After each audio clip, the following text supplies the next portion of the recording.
Hello friend and my dear student. आज हम लोग देखेंगे हीट, है ना। आज हम लोग देखेंगे हीट के बारे में, है ना। तो हम लोग प्रीवियस लेक्चर में हम लोग देख चुके थे वर्क के बारे में, ठीक है। तो हम लोग वर्क फाइंड किए थे इन डिफरेंट प्रोसेस, ठीक है। हम लोग क्या फाइंड किए थे?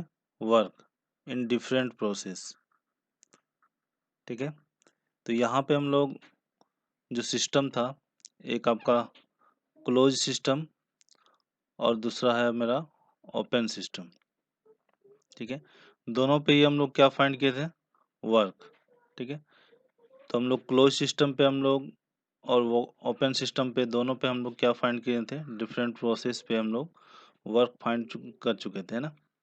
तो आज हम लोग देखेंगे हीट पे, ठीक है। हीट पे कंसंट्रेट करेंगे क्योंकि हीट और वर्क जो है कि हम लोग यहाँ पे पढ़ रहे हैं। तो इससे पहले हम लोग जीरोथ लॉ ऑफ थर्मोडायनेमिक्स पढ़ चुके हैं, ठीक है। तो जो वीडियो नहीं देखे हैं आप उसको देख लीजिए, देन इसको देखिए तो ज़्यादा समझ में आएगा, ठीक है। और इसको शेयर कर दीजिए और सब्सक्राइब भी कर लीजिएगा, सो दैट आपको नेक्स्ट वीडियो जो है कि जो हम लोग थर्मोडायनेमिक्स लॉ भी हम लोग पढ़ेंगे नेक्स्ट में, हीट और वर्क के बाद। फर्स्ट लॉ ऑफ थर्मोडायनेमिक्स, ठीक है, and second law of thermodynamics, then entropy भी हम लोग आगे पढ़ेंगे। तो ये जो मेरा पहले का 2 लेक्चर है वो काफ़ी इम्पोर्टेंट है, उसको आप देख लीजिए। तो यहाँ पे हम लोग डिफरेंट प्रोसेस में हम लोग, अगर हम लोग बात करें, कांस्टेंट प्रेशर पे हम लोग देख चुके थे, ठीक है। कांस्टेंट वॉल्यूम, ठीक है।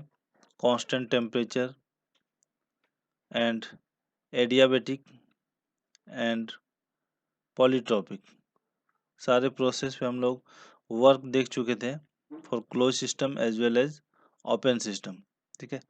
तो हम लोग यहाँ पे थोड़ा सा रिकॉल कर लें अगर, तो हम लोग क्लोज सिस्टम पे हम लोग अगर वर्क अगर हम लोग फाइंड करेंगे तो हम लोग वर्क जानते हैं, work equal to P D V, है ना, integration of P D B.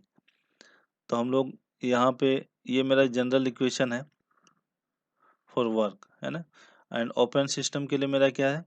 Work equal to minus of integration V del P, ठीक है। ये आपको याद रखना है फॉर ए रिवर्सेबल प्रोसेस। ये जो मेरा कंडीशन है वर्क फाइंड करने का, तो ये क्या है? फॉर रिवर्सेबल प्रोसेस के लिए, ठीक है। तो यहाँ पे हम लोग, जो हम लोग लास्ट लेक्चर में हम लोग पढ़ चुके हैं, तो हम लोग वर्क फाइंड कर चुके थे डिफरेंट डिफरेंट प्रोसेस पे। कांस्टेंट प्रेशर, ठीक है। कांस्टेंट वॉल्यूम जिसको हम लोग आइसोकोरिक भी बोलते हैं, ठीक है, आइसोकोरिक, आइसोमेरिक, ठीक है। देन हम लोग constant temperature, constant pressure, adiabatics and polytropic, ठीक है। तो हम लोग एडियाबेटिक का हम लोग इक्वेशन हम लोग देख चुके थे, दैट इज अभी आगे न्यूमेरिकल में जरूरत पड़ेगा P1 V1 minus P2 V2 upon gamma minus 1, ठीक है। ये आपका किसके लिए है? एडियाबेटिक के लिए। थोड़ा सा हम लोग रिवीजन कर लेते हैं, रिकॉल कर लेते हैं, और जो आप लोग नहीं देखे हैं वो देख लीजिए। गामा ये this one is the adiabatic के लिए, ठीक है।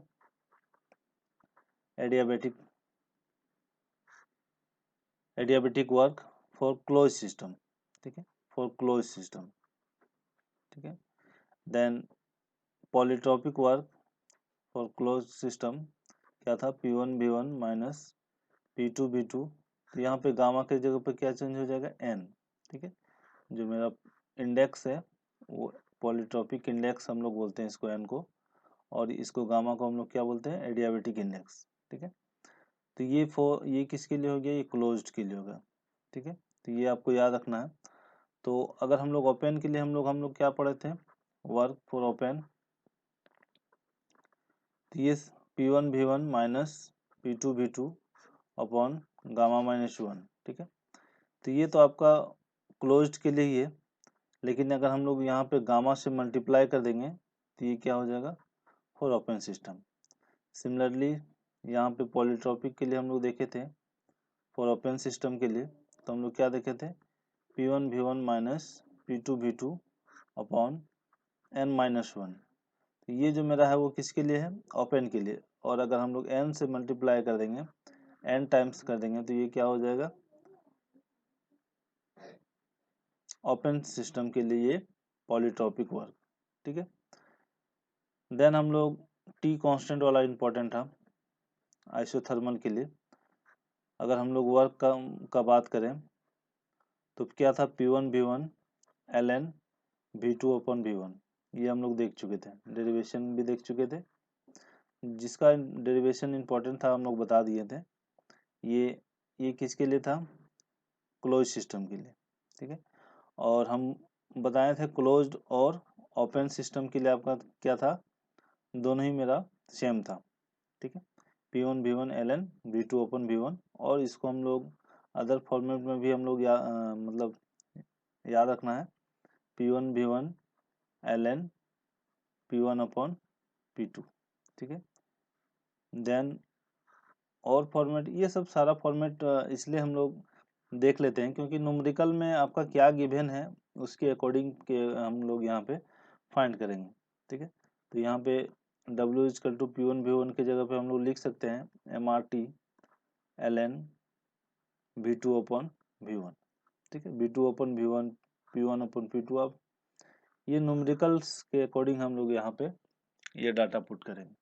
ठीक है, तो जो मेरा आइसोथर्मल जो कर्व जो हम लोग पीवी डायग्राम जो में हम लोग ड्रॉ किए थे पीवी डायग्राम में, तो इसका ग्राफ ये था, है ना। इसको ये जो ग्राफ है इसको हम लोग क्या बोलते हैं, पीवी इजकल टू कांस्टेंट। ठीक है, ठीक है, ये हाइपरबोलिक कर्व है। तो यहाँ पे जो मेरा हम लोग ओपन सिस्टम क्लोज सिस्टम का बात करें तो area under the curve on volume axis, तो ये जो एरिया बनेगा उसी को हम लोग क्या बोलते हैं, वर्क। ठीक है, that is work, area under the curve on volume axis is known as work. ठीक है, तो ये सब जितना है तो ये क्या बता रहा है, इस एरिया का, ठीक है,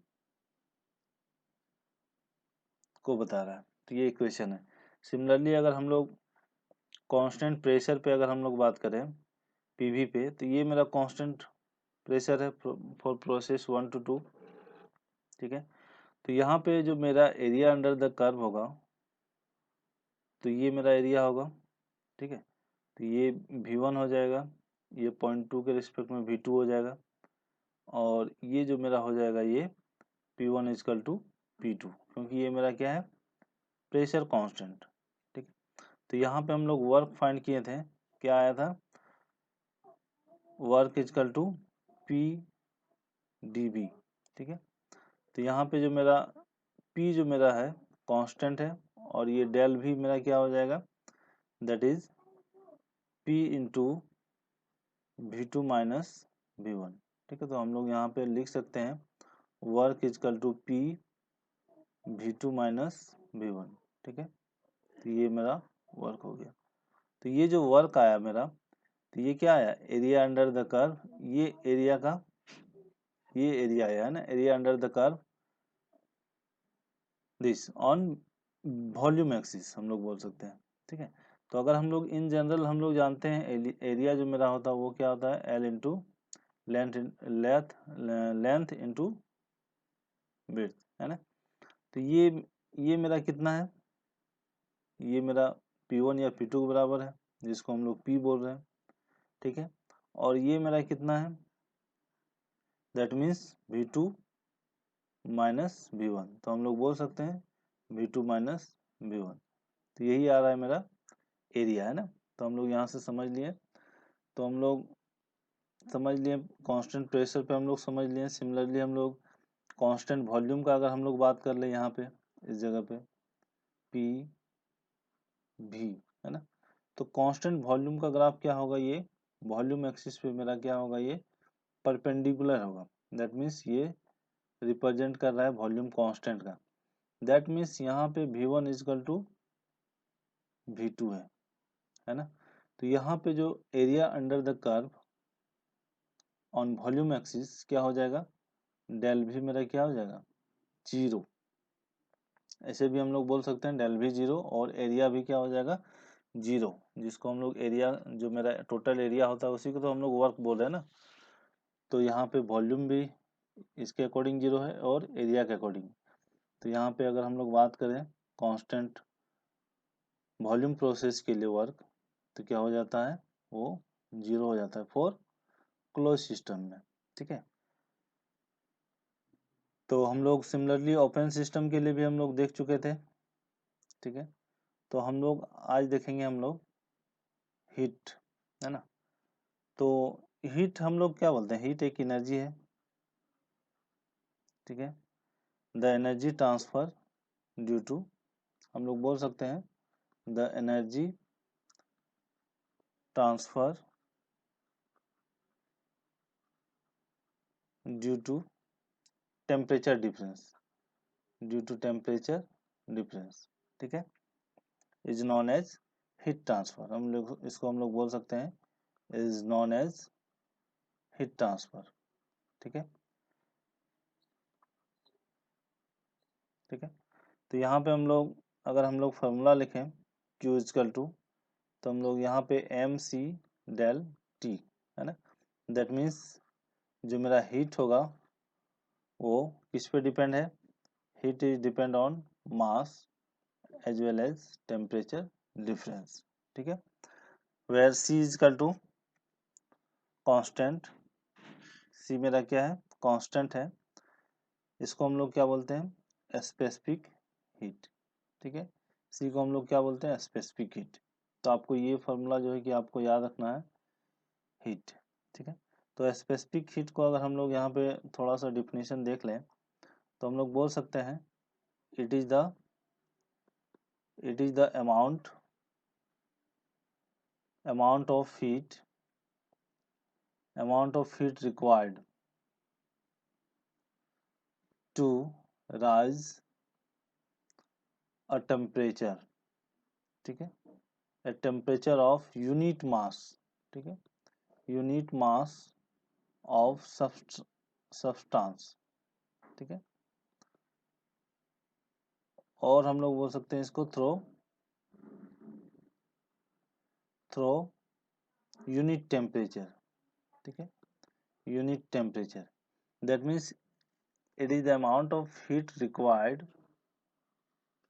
to rise the temperature of unit mass of substance through unit temperature। ठीक है, दैट मीन्स यहाँ 1 डिग्री पे और 1 kg पे जितना अमाउंट ऑफ हीट रिक्वायर्ड होगा टू राइज द टेम्परेचर। ठीक है, इसको आपको, इसी को हम लोग क्या बोलते हैं, स्पेसिफिक हीट। ठीक है, तो यहाँ पे हम लोग जानते हैं Q इजकल टू क्या हो गया, एम सी डेल टी। ठीक है, तो हम लोग स्पेसिफिक हीट को आपको याद रखना है, क्योंकि ये कभी कभी ऑब्जेक्टिव में पूछ लेता है स्पेसिफिक हीट। तो और इसका स्पेसिफिक हीट का आपको यूनिट भी आपको याद रखना है। तो यूनिट आप यहाँ से कैलकुलेट कर सकते हैं, यहाँ से, that is C is equal to Q upon M del T. ठीक है, तो यहाँ पे ये जो आपका हीट हो गया किलो जूल में, और मास हो गया आपका केजी में, और टेम्परेचर हो गया केल्विन में। तो ये आपका यूनिट हो गया। ठीक है,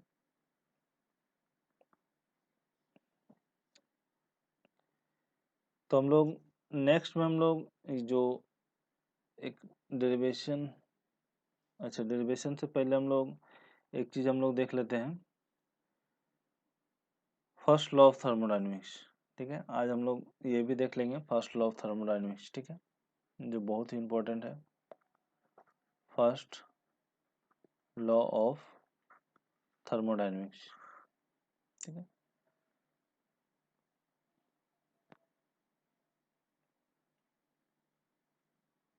ठीक है, इसको हम लोग law of conservation of energy भी बोलते हैं, law of conservation of energy. ठीक है, और हम लोग इसको क्या बोलते हैं, जूल्स लॉ भी बोलते हैं। ठीक है, तो अगर हम लोग इसका स्टेटमेंट का बात करें तो हम लोग स्टेटमेंट पहले देख लेते हैं। For a close system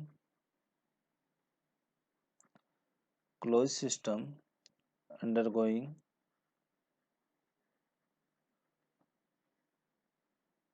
a cycle, net heat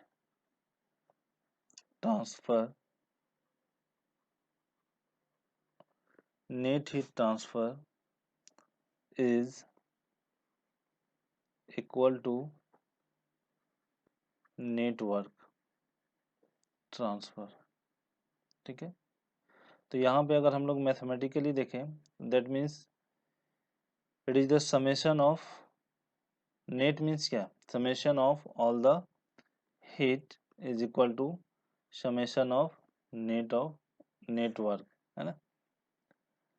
और यहाँ पे हम लोग जो लिखे हैं, फॉर ए क्लोज सिस्टम, ठीक है, किसी भी क्लोज सिस्टम में नेट हीट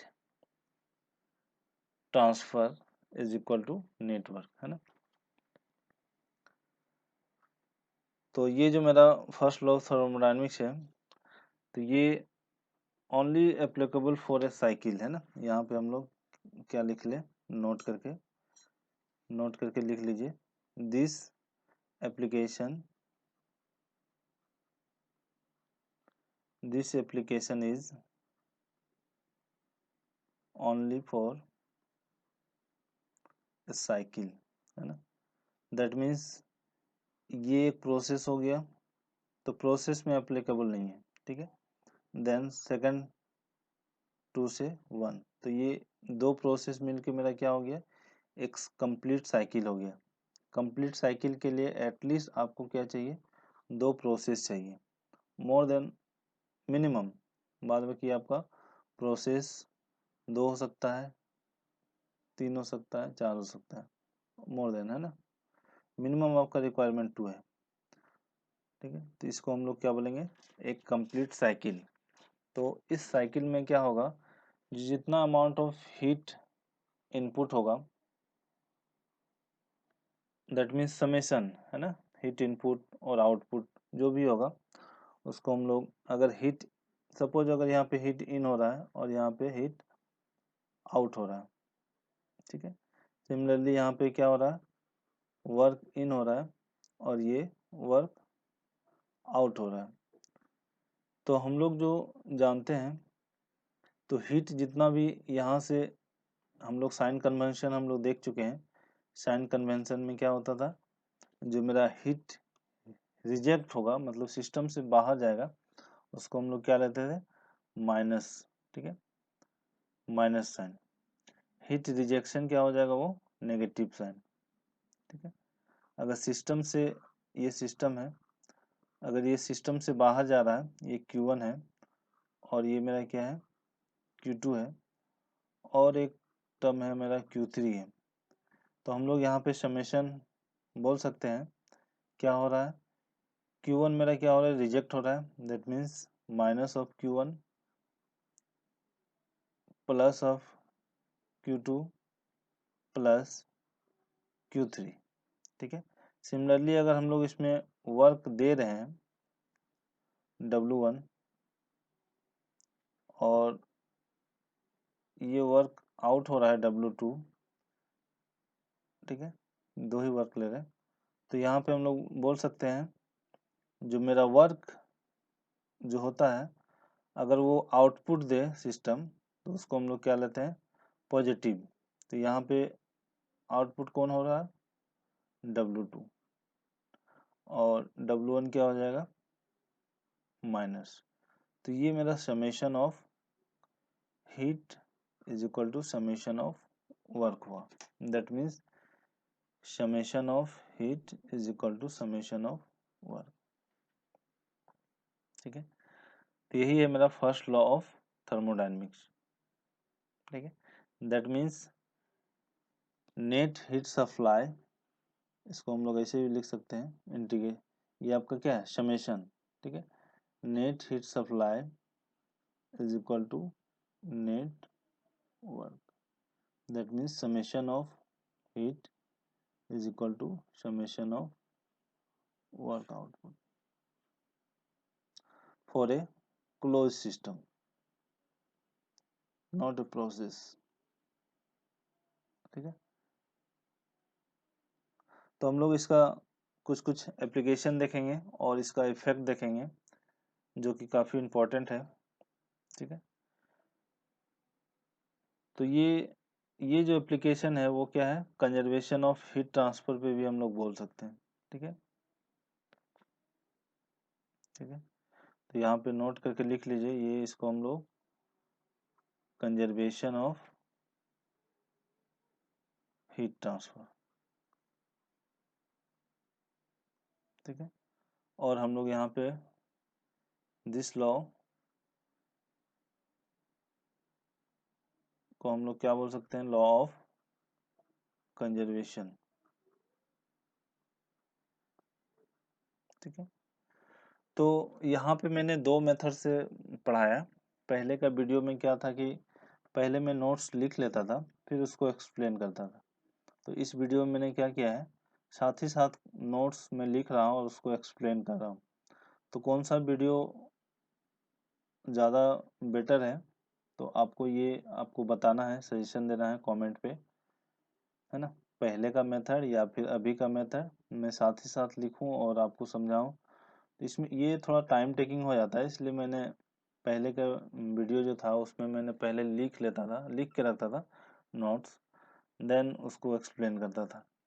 और अभी क्या किए हैं कि ये वीडियो में हम साथ ही साथ स्टेटमेंट हो या फिर जो भी आपका डेरिवेशन पार्ट हो, जो भी हमको समझाना होता है वो साथ ही साथ कर रहे हैं। तो कौन सा ज़्यादा बेटर है वो आपको बताना है। ठीक है, और इस चैनल को आपको सब्सक्राइब कर लेना है। ठीक है, और नोटिफिकेशन का आपको बेल भी दबा लेना है और ये चैनल को शेयर भी करना है, सो दैट नेक्स्ट वीडियो जब हम लाएंगे तो आपको नोटिफिकेशन मिले, है ना। और जीएसएससी, ठीक है, और आपका गेट।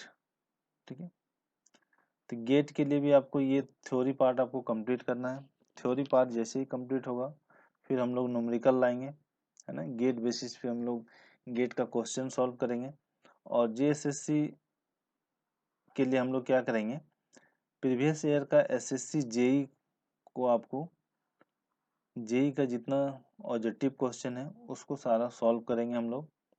नेक्स्ट क्लास में ही हम लोग सॉल्व करेंगे ये चैप्टर। जैसे फर्स्ट लॉ ऑफ थर्मोडायनेमिक्स हो जाएगा तो फिर हम लोग अप टू जितना हम लोग का क्वेश्चन है शायद एक ही वीडियो लेक्चर में हम लोग कंप्लीट कर लेंगे उसको, है ना, एक ही क्लास में, है ना। क्योंकि एसएससी जेई का क्वेश्चन आपको कवर करना बहुत ज़रूरी है, बेसिक है। देन हम लोग इसका एडवांस लेवल भी कुछ कुछ हम लोग देखेंगे, क्वेश्चन न्यूमेरिकल्स देखेंगे। ठीक है, तो आज हम लोग यहीं तक देखते हैं, फिर हम लोग फर्स्ट लॉ ऑफ थर्मोडायनेमिक्स के जो कुछ लॉ का जो मेरा इफेक्ट है और उसको हम लोग देखेंगे। ठीक है, थैंक यू फॉर वाचिंग।